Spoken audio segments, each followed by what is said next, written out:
Donc voilà, excusez-nous, voilà pour cette coupure. Je crois que nous aurons à finaliser avec tous ces problèmes au niveau du compte. Nous rendons gloire à l'Éternel pour tout ce que Dieu fait. Tout ce qu'il fait, c'est bon.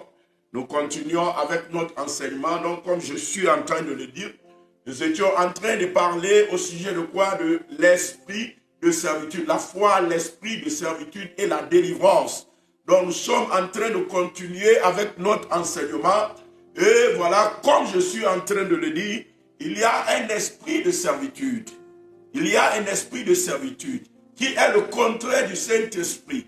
Donc, quand ça s'empare de la vie de quelqu'un, il maintient la personne continuellement dans la crainte.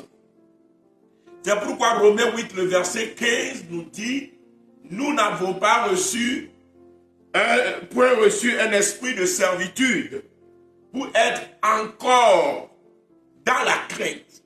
C'est-à-dire tous ceux qui reçoivent l'esprit là demeurent encore dans la crainte. Ils demeurent dans la crainte tant que l'esprit de servitude là continue pas à opérer avec toi. Aujourd'hui, nous voulons voir le mode opératoire de l'esprit de servitude. Mais avant, voilà, de pouvoir parler en profondeur, parce que c'est pour ça que nous sommes là. Alléluia, je voulais parler et reprendre l'exemple que nous avions donné au sujet de Caleb. La Bible dit que voilà, on avait envoyé des espions sur la terre promise, d'aller et d'avoir un avant-goût et de venir dire au peuple ce qu'ils ont vu, un rapport que le Seigneur attendait, qui devait normalement être un rapport qui doit qualifier ce que le Seigneur est en train de mettre à leur disposition. Le Seigneur était sûr qu'en allant là-bas, ils vont revenir avec un rapport excellent. Sinon, le Seigneur n'allait pas permettre. Lorsque les enfants d'Israël ont été libérés de l'Égypte, la Bible nous dit qu'il y a un chemin plus court. Mais le Seigneur, l'Éternel, s'est dit que le peuple pourrait retourner en Égypte en voyant la guerre. Donc, quoique le chemin là était plus court, le Seigneur n'a pas permis qu'ils passent par le chemin là, mais le Seigneur les a conduits par un chemin un peu plus long, afin de les faire éviter la guerre. Parce que Dieu savait que la guerre pouvait créer la crainte en eux, parce qu'ils ne se sont jamais donnés à la guerre. Ils n'ont pas d'armes, ils n'ont pas de moyens. Donc, s'ils n'ont pas suffisamment de foi, ils ne pourraient pas tenir devant la guerre. Donc, le Seigneur leur a fait faire un détour dans le désert, dans ce souci de les apprêter, de les préparer. Alléluia. Donc, aucunement, si Dieu savait que cela allait créer en eux, alléluia, la peur et la crainte, Dieu n'allait pas permettre d'envoyer des espions, mais Dieu va leur dire seulement d'avancer. Moïse reste devant, et puis voilà, ils font montre de leur foi. Mais ici, le Seigneur les attendant dans des rapports élogieux. Quand ils étaient partis, la Bible dit de leur retour, ils n'ont fait que pleurer, parce que l'esprit de servitude, au lieu de faire voir l'aspect positif d'une chose, cherche plutôt les défaillances, ou cherche plutôt les inquiétudes, cherche plutôt les craintes qui sont, ou les risques qui sont derrière la chose. Et l'esprit de servitude, alléluia, met en exergue ces risques-là et s'attache à ces risques-là au point où la crainte et la peur s'emparent de la personne et l'empêchent d'avoir la foi nécessaire pour être secouru. Donc, comme nous sommes en train de le dire, le Caleb, lorsque lui il est parti, Josué, lorsque lui il est parti, ils sont revenus, ils ont dit, au vu de tout ce que Dieu nous a déjà fait, c'est vrai, on a vu des Anakim, mais en fait, les hommes ne sont pas pour nous un problème, parce que Dieu a promis de les effacer, et Dieu qui a triomphé de l'armée la plus puissante du monde à l'époque, qui est l'armée des Amalécites. Dieu qui a triomphé des Amalécites. Amen. La première puissance à l'époque, c'était l'Égypte. Mais la première puissance militaire, c'était les Amalécites. Mais Dieu qui a triomphé contre les Amalécites, la plus puissante des armées. Il nous donnera aussi la victoire sur les Anakim. Alléluia. Caleb l'a dit, Josué l'a dit. Mais le peuple ne veut pas l'entendre de cette oreille-là. Et voilà, ils s'étaient énervés, ils ont pleuré toute la nuit. Voilà, jusqu'au point où Josué a déchiré son habit. Caleb a déchiré son habit. Moïse a déchiré son habit. Ils se sont prosternés devant l'Éternel. Et ils disaient, ils allaient lapider Moïse. C'est là où Dieu s'était énervé. Dieu dit, après toutes les victoires que je vous ai accordées, même la victoire contre la plus grande de toutes les armées, pourquoi vous tremblez autant? Pourquoi vous avez autant peur? Pourquoi ces comportements au milieu de vous? Pourquoi? Parce que tout simplement, il y a un esprit en eux, l'esprit de servitude. Quand l'esprit là anime quelqu'un, la personne ne voit que l'aspect négatif, le côté qui est de crainte, le côté de risque. Or qu'il n'y a pas quelque chose sur la terre qui n'a pas de risque. Il n'y a pas un projet qui n'a pas de risque. Il n'y a pas une bataille qui n'a pas de risque. Il n'y a pas une victoire, il n'y a pas une guerre qui n'a pas de risque. Il y a toujours les risques. Mais c'est parce que nous croyons en Dieu. Nous croyons qu'il nous protège dans les risques. Nous croyons qu'il nous protège dans nos imperfections. Nous croyons qu'il nous garde. Nous croyons que l'ennemi ne peut pas avoir le dessus sur nous parce que ses chars sont autour de nous. Donc, comme je suis en train de le dire, le peuple s'est accroché, voilà, à la taille, à la vue de ces anakim, de ces géants de taille. Il dit, nous étions à leurs yeux comme des sauterelles. Mais on ne peut pas aller à cette bataille. Et ils ont pleuré, et ils ont eu la pensée vaine et méchante de lapider Moïse, de tuer Moïse. Parce que c'est lui qui a écouté la voix de Dieu. C'est lui qui a parlé de la part de Dieu. C'est pourquoi Dieu s'est énervé. Dieu a dit, ils mourront dans le désert. C'est un peuple digne. Indigne pourquoi? Parce qu'ils sont animés d'un esprit de servitude. Sans la foi, nous ne pourrons jamais plaire à Dieu. Mais Caleb qui a dit, je crois en l'Éternel, il nous accordera la victoire. La Bible dit, Caleb fut animé de notre esprit. De quel esprit es-tu animé? De quel esprit es-tu animé? Alléluia. Comme nous sommes en train de le dire, quand quelqu'un est animé avec l'esprit de servitude, c'est un esprit qui a un mode opératoire. Et c'est de quoi nous voulons parler aujourd'hui. Quel est le mode opératoire de l'esprit de servitude? Alléluia. L'esprit de servitude a deux façons d'agir. L'esprit de servitude a deux moyens qu'il utilise contre ces sujets. Sinon trois. C'est-à-dire un des moyens qui se bifurque, qui devient deux moyens. Et l'autre moyen de tout fait, trois moyens. L'esprit de servitude utilise trois différents moyens pour attaquer et venir à bout de ces sujets. C'est un esprit, tout comme les autres démons, qui cherche à posséder. S'il y a des portes ouvertes, c'est un esprit qui possède et qui peut posséder quelqu'un. Quand il possède quelqu'un, c'est un esprit contrairement aux autres esprits qui Alléluia. Le domaine de la pensée. C'est un esprit qui attaque le domaine de la pensée. Et le but de cet esprit-là, c'est de captiver, de rendre captif la pensée de cette personne.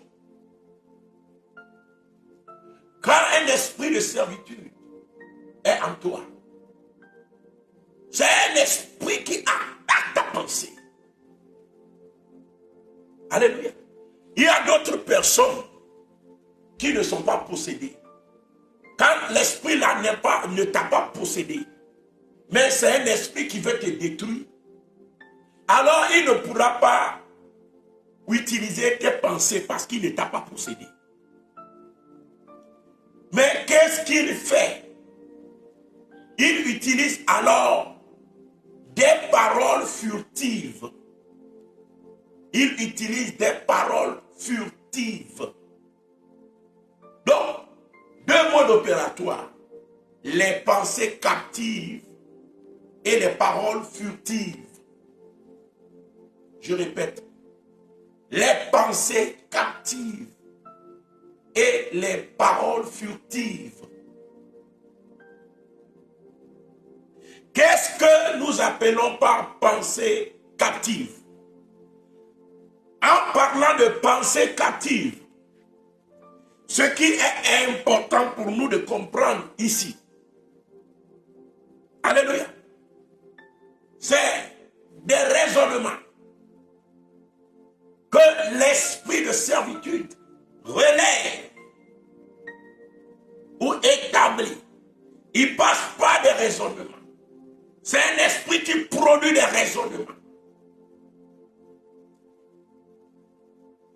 En amenant des successions d'idées, en amenant des successions de pensées, des raisonnements qui nous amènent à se questionner au sujet de Dieu. Des raisonnements qui petit à petit nous amènent à croire que la parole de Dieu n'est pas vraie, ou bien une partie de la parole n'est pas vraie. C'est-à-dire, pas de pensée captive, pas de raisonnement. Alléluia. L'esprit de servitude élève des forteresses contre la connaissance de Dieu. Je ne suis pas en train de parler des gens qui sont dans le monde. Parce qu'en réalité, l'esprit de servitude opère contre eux et élève des pensées captives en eux. Mais également dans le Seigneur, beaucoup ont des pensées captives. Alléluia. Par exemple, quelqu'un qui est avec le Seigneur, mais qui ne croit pas que Dieu peut opérer la guérison. Le monsieur là avait dit, j'ai de la peine à croire. L'apôtre Thomas a dit, si moi-même je ne vois le Seigneur et que je ne mets la main dans ses plaies, dans ses mains, dans ses pieds, je ne croirai jamais. C'est-à-dire, il a des logiques. Il a des pensées. Il a des raisonnements. Mais c'est des logiques, des pensées et des raisonnements qui se bâtissent sur, alléluia, ce qu'on appelle la pensée humaine. La pensée humaine. La réalité spirituelle est différente de la pensée humaine. Donc, du moment où ces pensées humaines-là sont utilisées pour décrypter le monde spirituel, il arrive qu'on rejette des vérités spirituelles. Alléluia. La pensée captive s'élève contre la connaissance de Dieu. C'est-à-dire la Bible a dit ceci, mais toi tu ne crois pas tout. C'est-à-dire la Bible a dit cela, mais tu doutes que ça va marcher. Tu doutes que Dieu a dit, mais que ça ne va pas s'accomplir. Tu as peur.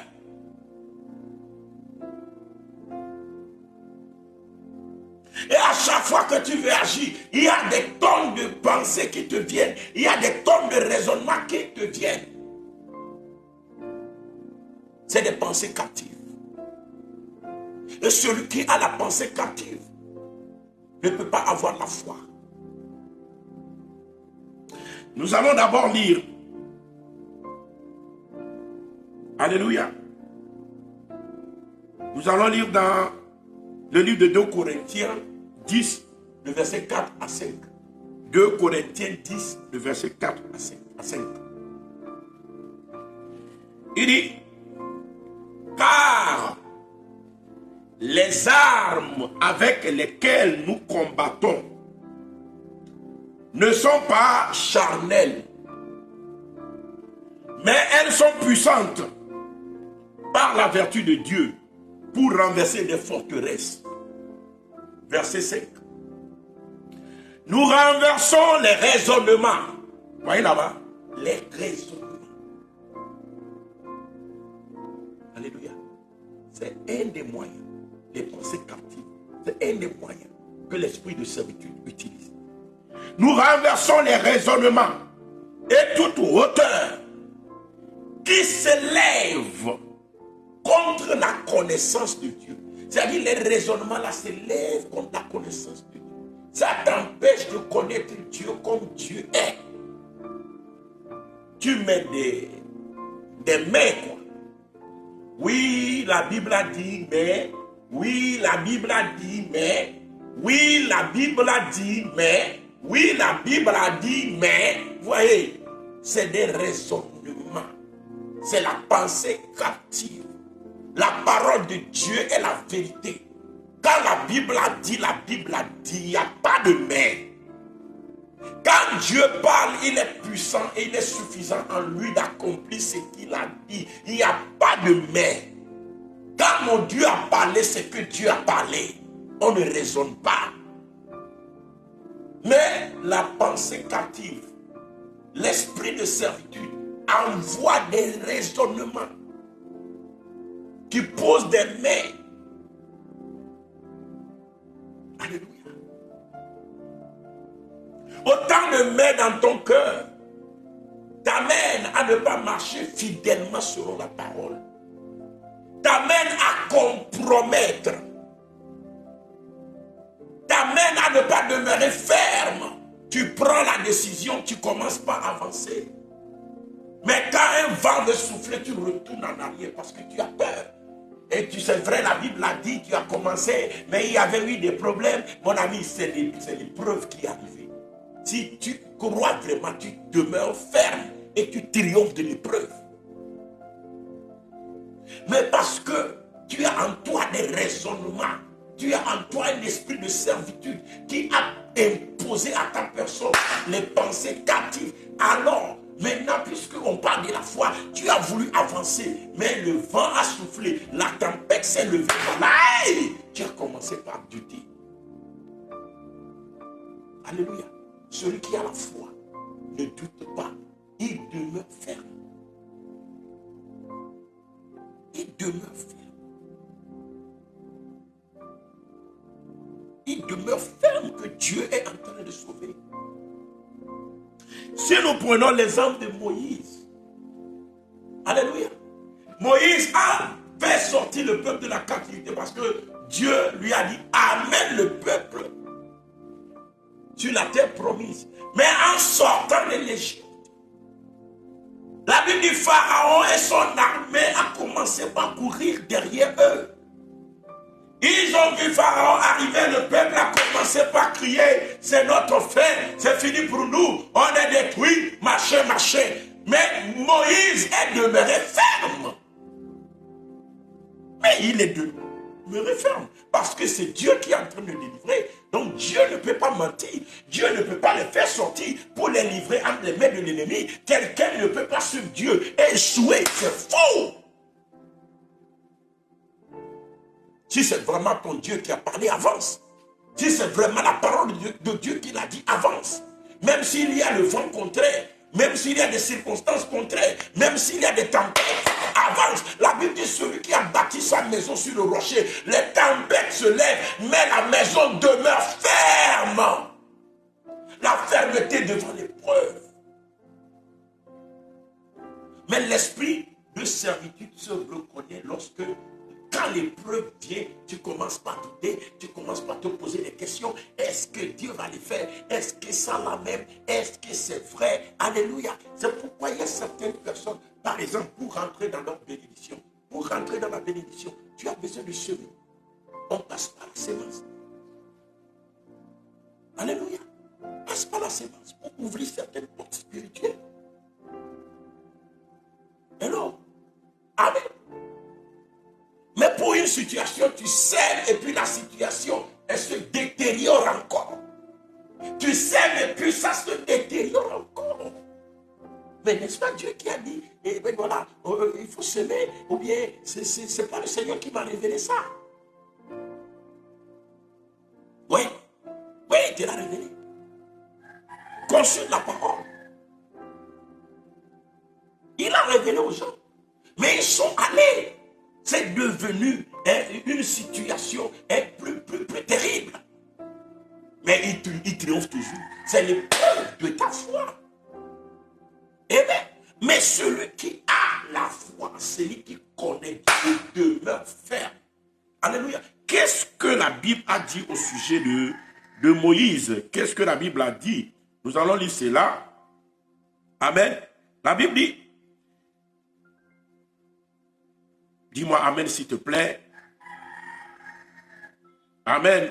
La Bible nous dit dans le livre des Hébreux 11, le verset 27 à 28, la Bible nous dit, il dit, c'est par la foi qu'il quitta l'Égypte. Lorsque Moïse a quitté l'Égypte, c'est par la foi. Amen. Sans être effrayé, il n'était pas effrayé. Même au vu de l'armée de Pharaon, il n'était pas effrayé. Même avec les chars qui arrivaient, avec des soldats qui poussaient des cris de guerre, avec des trompettes qui sonnaient, comme si c'est leur fin. Mon ami, malgré que les trompettes là sont en train de sonner, d'être sonnées pour annoncer ta fin, je veux te dire que ce n'est pas ta fin, parce que ton Dieu est vivant pour te libérer et te délivrer. Oh, dis-moi amen. Amen. Donc il dit, sans être effrayé de la colère du roi.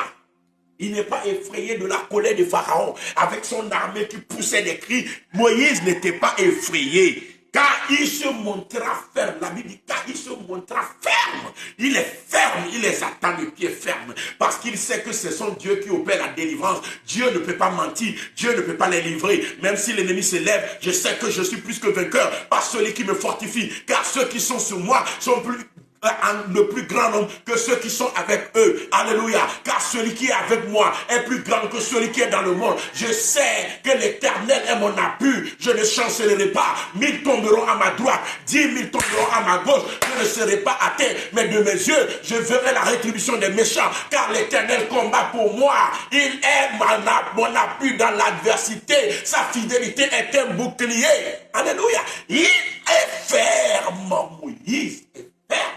Même au vu de l'armée qui sonnait dans la trompette, les cris de guerre, le hennissement des chevaux, ça ne l'a pas effrayé, mais il s'est montré ferme, comme voyant, la Bible dit, comme voyant celui qui est invisible.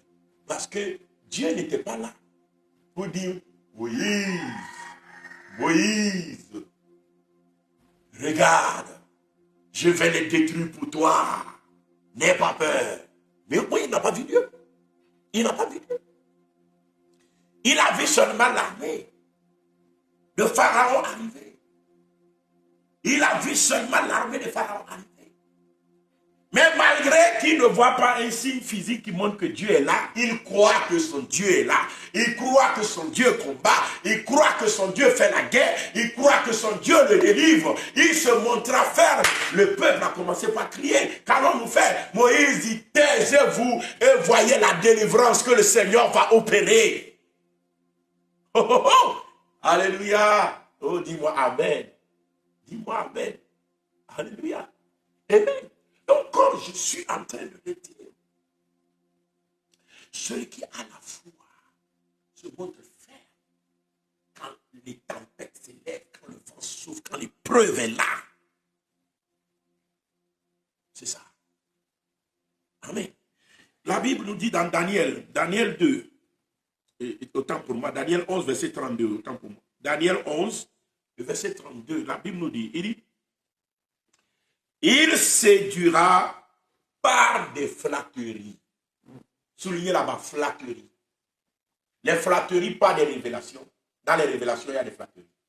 Le diable te flatte. Il raconte des mensonges, des ragots, comme quoi il a triomphé de toi. Tu rêves, tu te vois, on est en train de te lier, les gens sont en train de crier, on veut t'enfermer quelque part, comme c'est ta fin, ton ami. Celui qui est en toi est plus grand que celui qui est dans le monde. Jésus-Christ en toi qui peut les lier. La Bible dit, je suis caché avec Christ en Dieu. Je suis caché avec Christ en Dieu. Quand, alléluia, Christ paraîtra, alors je paraîtrai avec lui dans la gloire. Celui qui est caché avec Christ en Dieu, comment peut-on le lier? C'est des ragots que le diable te raconte dans la révélation. Lève-toi et dis-lui, arrière-toi de moi, Satan, car je suis caché avec Christ en Dieu. Tu ne peux pas me toucher. Je déclare maintenant au nom de Jésus, le feu dans ton camp. Soyez détruits au nom de Jésus, parce que vous n'avez pas d'issue dans ma vie. Je suis racheté. Maintenant, je suis transplanté et dans le royaume du Fils de son amour. Selon Colossiens 1, le verset 12 à 13, la Bible dit, il nous a délivrés de la puissance des ténèbres et nous a transplantés dans le royaume du Fils de son amour.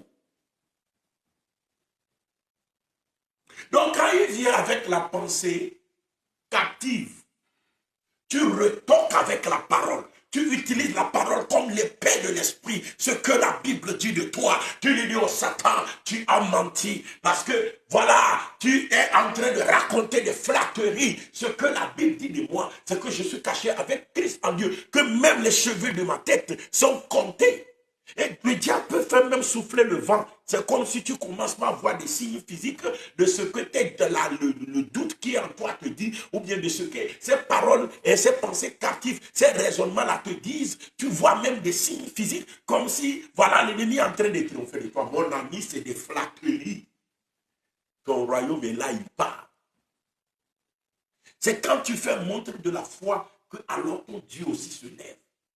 Quand Moïse a dit, taisez-vous et voyez la délivrance que Dieu va faire. Alors Dieu a parlé. Il dit pourquoi? Pourquoi ceux qui, parmi le peuple, alléluia, parlez de ce terre. Dis-leur de ce terre. Dis-leur de faire ceci. Dis-leur de faire cela. Prends ton bâton et lève-le sur la mer. Fais. Et après la foi, Dieu lui a donné des directives et il est sorti de la situation. Mais la plupart, à cause des pensées captives, on n'arrive pas à voir la foi. Quand tu n'as pas la foi, tu deviens alors ce qu'on appelle le traître de l'alliance. C'est-à-dire, l'alliance qui nous lie avec Dieu là, c'est une alliance qui est scellée par le sang de Jésus. C'est-à-dire, Dieu a livré son propre fils, il est mort. C'est avec le sang là que l'alliance là a été scellée. Donc, l'alliance là est inviolable. L'alliance là est indestructible. Alléluia. Donc, la Bible dit, il est impossible que Dieu mente. Amen. Afin de nous montrer l'immuabilité de sa résolution, il intervient par un serment. Alléluia. Il intervient par deux choses dans lesquelles il est impossible que Dieu mente. Hébreux 6, le verset 18. Par deux choses. Il intervient par deux choses dans lesquelles il est impossible que Dieu mente. Il est impossible que ton Dieu mente. Il est impossible que ton Dieu ne le fasse pas. Alléluia. Donc, l'alliance là demeure entre nous. Tu lui rappelles l'alliance. Le Nouveau Testament, c'est une alliance. La parole qui est écrite, c'est une alliance. Tu lui rappelles l'alliance. Dieu ne sera jamais traître de son alliance. Oui, c'est ça la foi. Se montrer ferme et voir la victoire et voir la gloire. Oh, dis-moi Amen. Donc, comme je suis en train de le dire, amen, quand tu n'as pas cette certitude, alors tu vois la tempête et tu compromets. Quand la personne compromet, se compromet, alléluia, c'est là où on appelle ces gens de personnes les traîtres de l'alliance.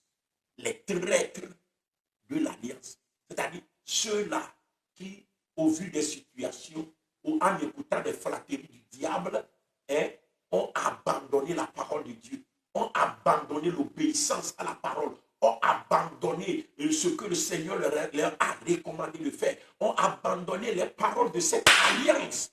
Tu deviens un traître.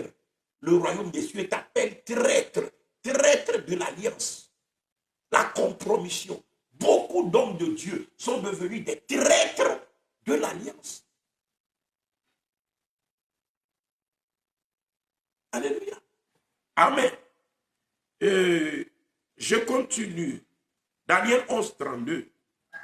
Il dit, il ne séduira pas de flatteries les traîtres de l'alliance, mais ceux du peuple qui connaîtront leur Dieu agiront avec fermeté. Quand tu connais ton Dieu, tu agis avec fermeté. Il te dit, mène la vie de sainteté, mène la vie de sainteté avec fermeté. Devant les épreuves, mène la vie de sainteté. Devant la menace de la mort, alléluia, confesse Jésus qu'il est ton Seigneur et Sauveur. Alléluia. Devant les difficultés financières, sois fidèle dans la dîme, sois fidèle dans les semences. La fermeté face aux recommandations divines. Si tu n'as pas la fermeté, tu deviens ce qu'on appelle le traître de l'alliance. Parce que tu as en toi des pensées captives. Il y a en toi des raisonnements qui s'élèvent contre la connaissance de Dieu. Il y a un esprit de servitude qui te guette pour te détruire. Que le Seigneur développe ta foi au nom de Jésus. Que le Seigneur t'accorde la fermeté au nom de Jésus.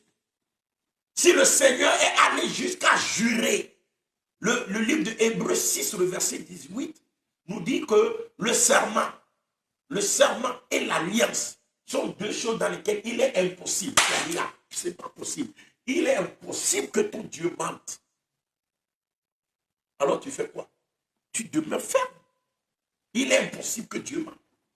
Alors ne doute pas une seule minute que la parole de Dieu va faillir dans ta vie. Ce n'est pas possible. Ça ne peut pas faillir. Ne doute pas que ton Dieu ne va pas te guérir. C'est à cause de toi que Jésus est mort à la croix. La Bible dit, il s'est chargé de tes douleurs. Il s'est chargé de tes souffrances. Il a pris tous tes péchés. Il est parti mourir. Maintenant, pourquoi il ne va pas te guérir? Dis-moi, s'il est parti jusqu'à donner son propre fils, son fils unique, qu'est-ce qu'il refusera de te donner? Mais bon sang, lève-toi. Mais bon sang, aie la foi, lève-toi. Sois ferme. Pourquoi tu trembles des deux côtés? Pourquoi tu cloches des deux côtés? Pourquoi tu as des doutes? Pourquoi tu es en train de trembler? La Bible dit, celui qui a l'esprit de servitude demeure continuellement dans la crainte. Quel esprit t'anime? Sois animé par le Saint-Esprit. Lève-toi enfin, reste ferme. Même au vu de la tempête, reste ferme. Il y a un homme qui est souvent dérangé par l'esprit là de servitude.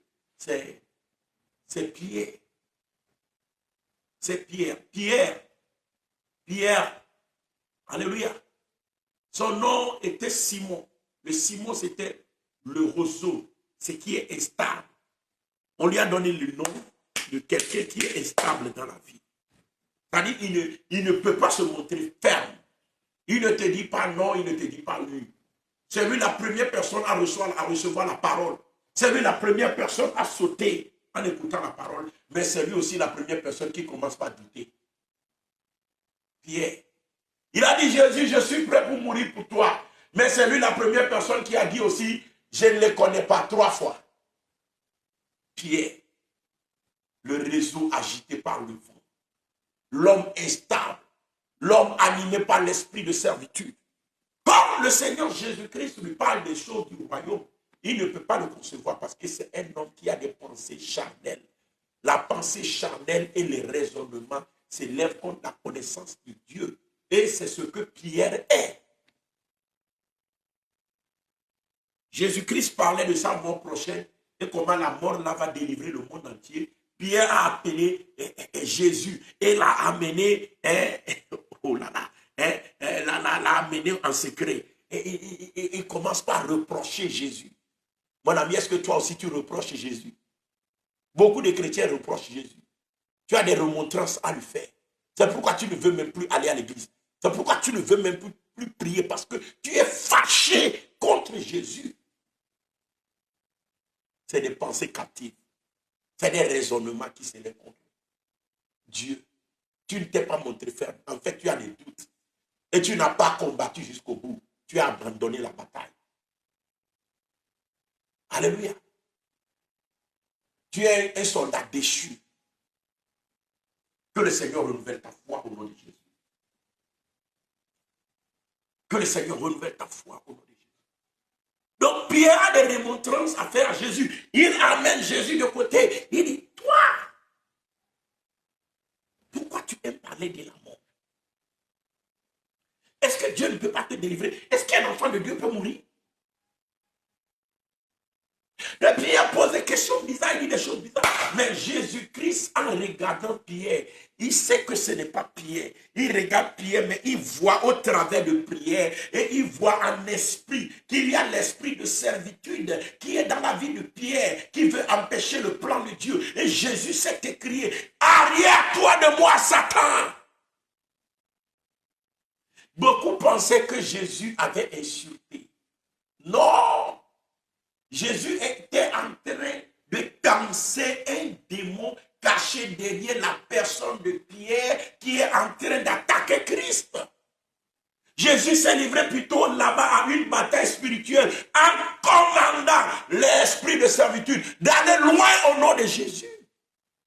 Arrière-toi de moi, Satan.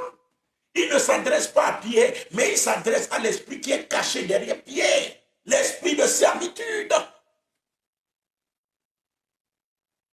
Alléluia.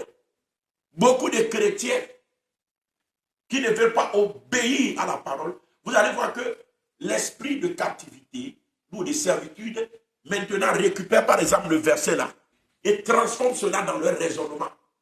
Pour leur dire quoi? Pour leur dire non, tu sais,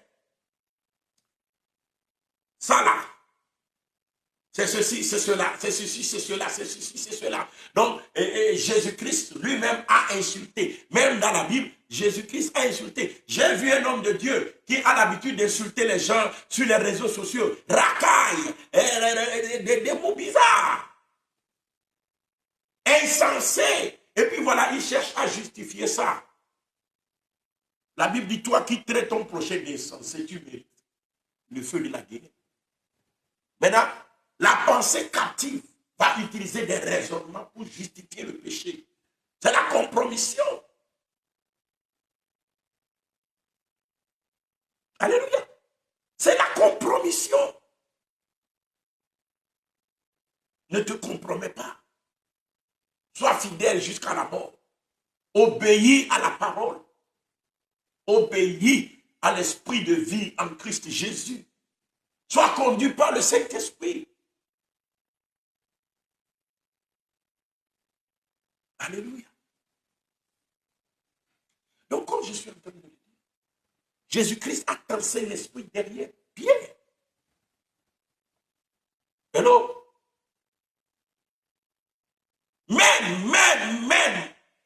Pierre a vu Jésus marcher sur les eaux, il a dit, Seigneur, si c'est vraiment toi, permets que je marche et que je vienne vers toi. Et Jésus-Christ lui a dit, viens. Pierre, viens. Oh là, là, là. Oh, thank you, Jesus. Pierre est sorti de la barque. C'est l'histoire de beaucoup de chrétiens. C'est ce qui se passe dans nos vies souvent. Quand Pierre est sorti dans l'obéissance à la parole de Dieu et a commencé par obéir à cette parole, la Bible dit, il y a une tempête qui s'est levée sur la mer. Il y a une tempête qui s'est levée. Vous savez, des fois, quand nous obéissons à Dieu, parce que l'esprit de servitude ne veut pas te voir évoluer. Donc, quand tu obéis automatiquement, il y a une tempête qui se lève. Parce que tu as obéi. Le diable a vu que vraiment tu allais avoir la foi et tu seras délivré. Alors, il soulève la tempête. Donc, quand Pierre a obéi, a commencé par marcher sur l'eau. Le diable a soulevé la tempête. Au vu de la tempête qui vient. C'est comme Moïse qui voyait l'armée de Pharaon avec des trompettes qui venaient. Il faudrait que Pierre se montre ferme. Chrétien, il faut que tu te montres ferme. Oui, tu as obéi à Dieu. Maintenant, la tempête est là. Oui, tu as obéi à Dieu. Voilà, le problème est là. Un monsieur, les choses ne fonctionnent pas pour lui. Et il a fait quoi?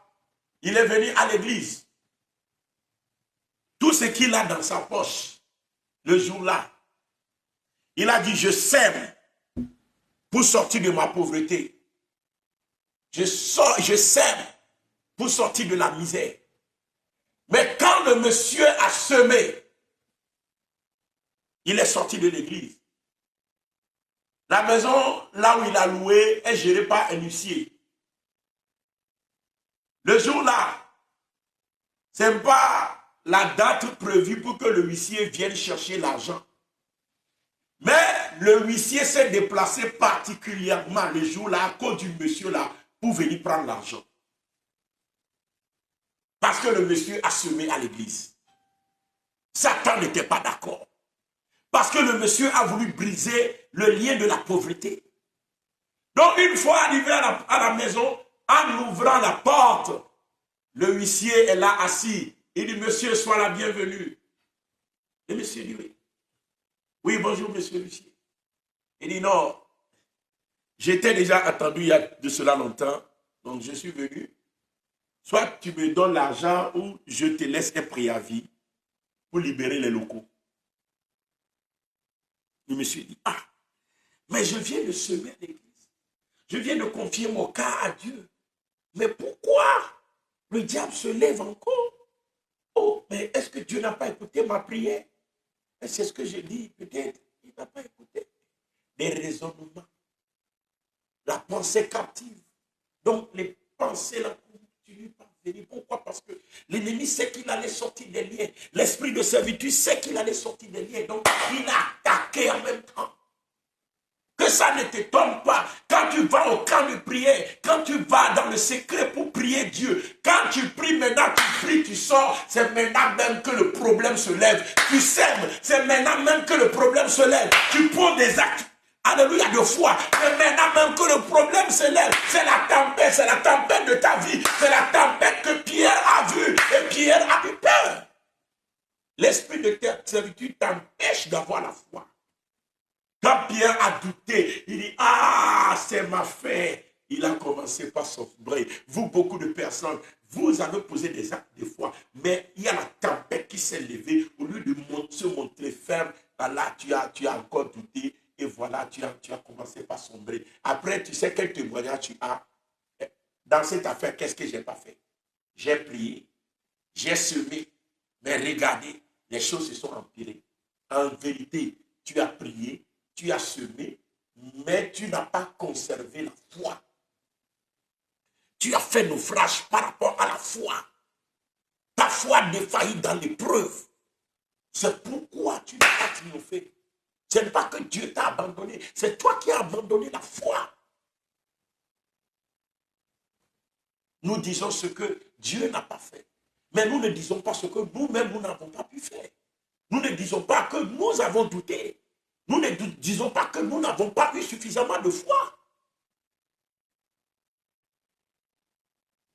Que l'esprit de servitude là soit brisé dans ta vie au nom de Jésus. Que l'esprit là soit brisé dans ta vie au nom de Jésus. Je ne t'écoute pas me dire Amen.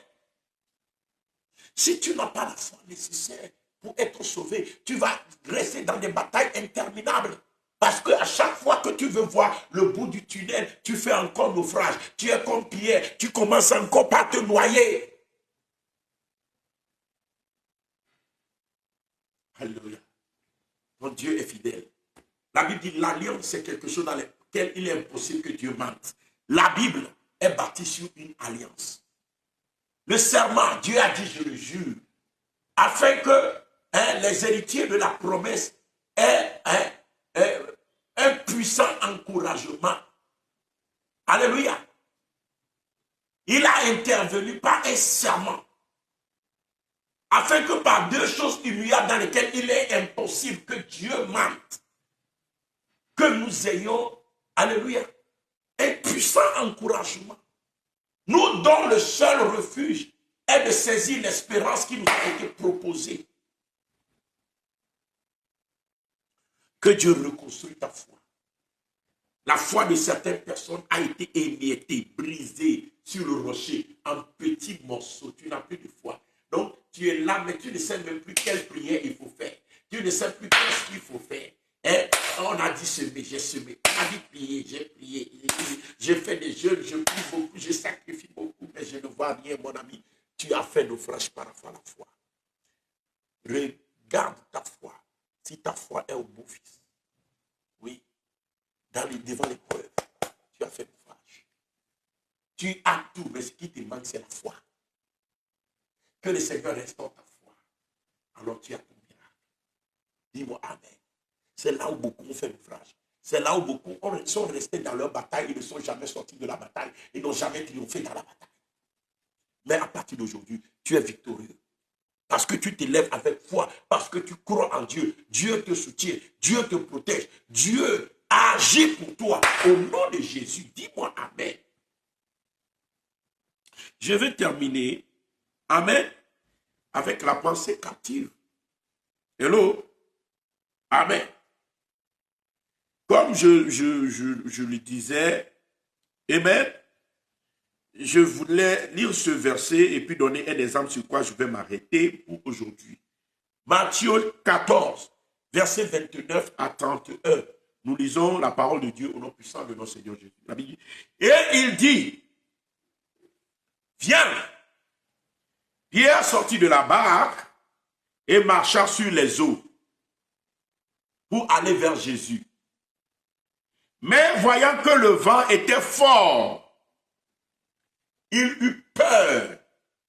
Et comme il commença à enfoncer, il s'écria, Seigneur, sauve-moi. Vous voyez, viens au secours de ma foi. Amen. C'est pourquoi Jésus-Christ, en partant, il dit, Pierre, Satan t'a réclamé, mais j'ai prié pour ta foi. Le problème de Pierre, c'est la foi. Jésus n'a pas dit, j'ai combattu Satan pour toi. Il dit, j'ai prié pour toi. Parce que toi, monsieur-là, ta foi, c'est ton problème. Comment demeurer ferme devant Dieu, c'est là. Pierre, ton problème est là-bas. Alléluia. Pierre dit, même si à la mort, Seigneur, je vais aller avec toi. Il dit, hey, toi, attends. Le coq ne va pas chanter, mais tu vas me renier 3 fois. Hein? Le coq ne va pas encore chanter, mais tu vas me renier 3 fois. Dis Seigneur, mais je suis prêt à aller même à la mort. Il faut laisser la bouche. Il faut laisser le fait de faire la bouche. Il faut demeurer ferme. Agis au lieu de faire la bouche. Agis. Montre ta foi. Montre ta foi. Alléluia. Alléluia. Il dit, Seigneur, sauve-moi. Aussitôt Jésus étendit la main, le saisit et lui dit, homme de peu de foi. Voilà, vous voyez? Homme de peu de foi. Pourquoi as-tu douté? Moi, je t'ai dit, viens. Pourquoi tu as douté? Pourquoi tu as vu la tempête? Tu as eu peur. Pourquoi tu as douté? Pourquoi tu as eu peur? C'est ton réel problème. Ce n'est pas que ma parole n'est pas puissante pour te faire marcher sur l'eau. Mais ce que tu as comme problème, c'est que quand la tempête s'est levée, tu as commencé par avoir peur. C'est ça ton problème chrétien. Enfant de Dieu, c'est ça ton problème. Que le Seigneur restaure ta foi. Que le Seigneur restaure ta foi. Que le Seigneur restaure ta foi. Au nom de Jésus-Christ. Beaucoup sont dans la compromission aujourd'hui. Vous savez comment ils sont dans la compromission? Hello? On met d'autres choses à la place de la parole de Dieu. C'est comme si Dieu ne peut plus faire certaines choses, mais il peut faire d'autres. Voyez? Dieu ne peut plus guérir certaines maladies, mais il peut changer certaines situations. Une foi partielle, incomplète, incapable de sauver. Que le Seigneur te bénisse. Nous en reviendrons la prochaine fois. Amen. C'est le premier mode opératoire que nous venons de citer. L'esprit de servitude ne procède pas des pensées captives. La pensée captive, il forge en nous des raisonnements qui deviennent des forteresses, qui empêchent notre miracle, qui résistent à notre miracle. Alors, on ne peut plus sortir des batailles, on ne peut plus sortir des guerres, on ne peut plus sortir de la maladie, parce qu'il y a des raisonnements en toi qui se figent, qui empêchent la puissance de Dieu d'opérer dans ta vie. À partir d'aujourd'hui, que ta foi soit restaurée et que les raisonnements là soient brisés au nom de Jésus. Que les forteresses là soient brisées au nom de Jésus. Que l'esprit de vie s'empare de toi. Que la restauration soit ta portion. Au nom puissant de notre Seigneur Jésus, nous avons prié. Amen. Excellente journée à toi. Bonne continuation dans les jeûnes et dans la prière. Shalom, shalom, shalom. Bye bye.